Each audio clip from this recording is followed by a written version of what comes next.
Hi guys, welcome back with another blog. I hope आप सब ठीक होंगे। मैं भी बहुत अच्छी हूँ और आज एक और अच्छी गुड न्यूज़ के साथ आपके साथ हाजिर हूँ। और गुड न्यूज़ ये है कि एक्सप्रेस एंट्री के 2 और ड्रॉ आए हैं, जिसे आपको मेरे थंबनेल से भी पता चल गया होगा। 2 बैक टू बैक ड्रॉ आए हैं, 27th और 28th को आया है। उसके बारे में हमने बात नहीं करी अभी तक, तो मैंने सोचा कि ये तो मैं लेट नहीं हो सकती आपके साथ शेयर करने के लिए। तो आज इस वीडियो में हम उसी चीज के बारे में बात करेंगे कि जो ड्रॉ आया है वो मतलब प्रोग्राम स्पेसिफाइड था, ऑक्यूपेशन बेस्ड ड्रॉ था, या फिर नो प्रोग्राम स्पेसिफाइड था। वो सारा मैं आपको स्क्रीन पे दिखाऊंगी, क्योंकि 2 बैक टू बैक ड्रॉ हैं। तो मैं चाहती हूँ कि आप खुद देखो, मैं आपको मतलब दिखाऊं स्क्रीन पे, राइट। तो उससे आपको भी पता चल जाएगा कि मतलब एक्चुअल में आप देख लोगे कि क्या एक्चुअल में जो बात हो रही है वो सही है। और उसका जो ड्रॉ रहा है, कट ऑफ रहा है, वो मैं आपको मोटा मोटा बता देती हूँ। वो 354 के आसपास रहा है। बाकी हम चलिए जी फटाफट से स्क्रीन की तरफ चलते हैं और मैं आपको दिखाती हूँ कि कौन से बेस्ड ड्रॉ आए हैं और क्या स्कोर रहा है, कितने इन्विटेशंस इशूड हुए हैं। तो अब ज़्यादा टाइम वेस्ट नहीं करूंगी, तो चलिए जी फटाफट से हम स्क्रीन की तरफ स्विच करते हैं और मैं आपको दिखा देती हूँ कि क्या हो रहा है आजकल। तो ये आ चुके हैं हम कनाडा की वेबसाइट के ऊपर, जहाँ पे हम इनविटेशंस चेक करते हैं। ये मैंने आपको बहुत बार दिखाया है कि आप प्रीवियस इनविटेशंस कैसे चेक कर सकते हो। अगर आपको नहीं पता है तो मैं इसका लिंक आपको डिस्क्रिप्शन बॉक्स में दे दूंगी, तो वहाँ पे जाके आप खुद ही चेक कर सकते हो। और पुरानी कुछ वीडियोज़ का लिंक भी डिस्क्रिप्शन बॉक्स में होता है, वहाँ पर जाके चेक कर सकते हो। मतलब मैंने कई वीडियो में स्टेप बाय स्टेप दिखाया कि अगर आपने प्रीवियस इन्विटेशंस चेक करने हैं तो कैसे कर सकते हो। ठीक है, अब हम मुद्दे की बात पे आते हैं। जैसे मैंने आपको बोला कि 2 बैक टू बैक ड्रॉ आए हैं। आपको अगर जो मेरी वीडियोस रेगुलरली फॉलो करते हैं उनको पता है कि हमने जो लास्ट एक्सप्रेस एंट्री ड्रॉ वाली वीडियो बनाई थी वो ये वाली थी, जो 265th ड्रॉ था, 26 ऑफ सितंबर को आया था। नो प्रोग्राम स्पेसिफाइड ड्रॉ था, 3000 इन्विटेशंस इशूड हुए थे।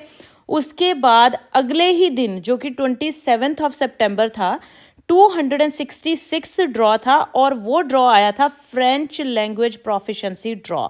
आपको पता है कि फ्रेंच के बेस पे बहुत ज़्यादा ड्रॉज आ रहे हैं। जिनको फ्रेंच आती है उनके अगर 472 पॉइंट्स बन रहे हैं, उनको सबको इन्विटेशंस गए थे। 500 इन्विटेशंस इशूड हुए थे, विच इज़ वेरी लो, बहुत कम। मतलब इससे भी पता चलता है कि कितने ज़्यादा, आपको पता है कि कितने लोग, थाउजेंड्स ऑफ, लाइक लाखों में लोग अप्लाई करते हैं पीआर के लिए हर साल, और उसमें से सिर्फ 500 इन्विटेशंस इशूड होना, तो आप जान सकते हो कि कितने, जो लोग पीआर लेना चाहते हैं उनमें से कितने कम लोग हैं जिनको फ्रेंच आती है।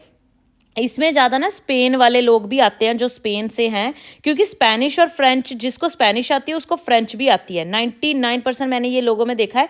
थोड़ा सा लैंग्वेज में फ़र्क होता है, जैसे हमारे है हिंदी और उर्दू है, राइट। जिसको हिंदी आती है वो थोड़ी बहुत उर्दू भी समझ ही लेता है, राइट। तो वो मतलब लिखने का ऑब्वियसली अलग होते हैं तरीके, बट बोलने का, समझने का तरीका समझ लेते, तो वो सेम ही चीज़ है। ज़्यादातर उन्हीं लोगों को ये मोस्टली आती होती है। बट हाँ, आजकल तो हमारे इंडिया में भी बहुत सारे लोग हैं जिनको फ्रेंच आती है। ठीक है, और उसके बाद आया अगला ही ड्रॉ आया सितंबर 28 को, विच वॉज वेरी शॉकिंग, क्योंकि ये वाली जो स्ट्रीम है ना, ये वाली जो ऑक्यूपेशन है, which is agriculture and agri food occupation, इसका जब से ऑक्यूपेशन बेस्ड ड्रॉज शुरू हुए हैं, ये सबसे पहला ड्रॉ रहा है उसमें से। ठीक है, 600 इन्विटेशंस इसमें इशूड हुए हैं, जो कि 500 मतलब फ्रेंच वालों से भी ज़्यादा लोग हैं। और इसमें कट ऑफ जो रहा है वो बहुत ही लो रहा है, 354 का कट ऑफ रहा है, विच इज़ वेरी लो।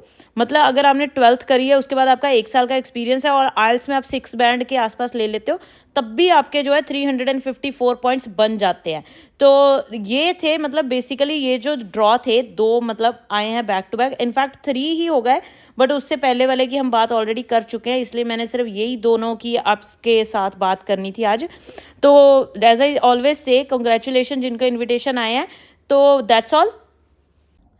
तो ये था बेसिकली ड्रॉ। आपको पता चल गया कि 2 ड्रॉ कौन कौन से आए हैं, नंबर ऑफ इनविटेशन, सब कुछ पता चल गया आपको। तो एंड में मैं आपको सिर्फ यही बोलना चाहती हूँ कि कॉन्ग्रेचुलेशंस कि जिनको इनविटेशन आए हैं, बहुत ही अच्छी चीज़ है।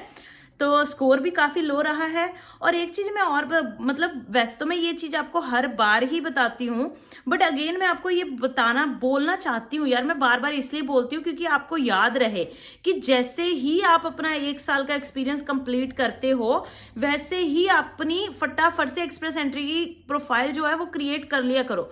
डजेंट मैटर किस स्ट्रीम में आप काम करते हो, क्योंकि आजकल आपको पता है कि ऑक्यूपेशन बेस्ड जॉब भी आ रहे हैं, बहुत कुछ हो रहा है, राइट। तो उसको लेके मतलब कुछ भी हो सकता है, कल को हो सकता है आप जिस ऑक्यूपेशन में हो उस ऑक्यूपेशन के रिलेटेड भी काम होने लग जाए, तो वो सारी चीजें हमें ध्यान में रख के चलनी पड़ती है। अगर नहीं भी हुआ तो कम से कम आपका जो फेडरल एक्सप्रेस एंट्री है, चाहे वो फेडरल स्किल्ड ट्रेड है, चाहे वो फेडरल स्किल्ड वर्कर है, चाहे वो कैनेडियन एक्सपीरियंस क्लास है, कम से कम इनमें से तो किसी में से हो जाएगा अगर स्कोर लो चले जाएंगे, राइट। तो ऑलवेज इन चीजों का ध्यान रखा करो।